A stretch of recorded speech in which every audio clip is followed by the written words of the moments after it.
తప్పను మడం తిప్పను అన్నారు. అవునా? ప్రత్యేక హోదా వచ్చిందా మనకి? మాట తప్పారా? మడం తిప్పారా? మద్యపాన నిషేధం జరిగిందా? మాట తప్పారా? మడం తిప్పారా?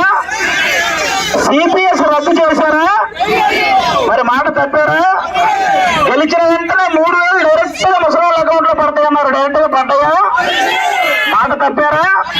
ఇప్పుడు చెప్పండి, మాట తప్పుతారు, మనం తిప్పుతారు. అది ఫ్యాన్ ఇంట్లో ఉండాలి, సైకిల్ బయట ఉండాలి, గ్లాస్ సింక్ లో ఉండాలి అన్నారు. కానీ వీటన్నిటికంటే ముఖ్యం ఏంటంటే ఫ్యాన్ 4లోనో 5లోనో ఉండాలి. అంతే కదా?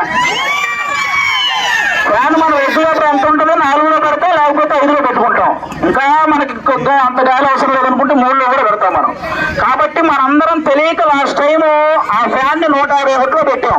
అందుకే కరెంటు బిల్లులు పెరిగినాయి, అన్ని పెరిగినాయి.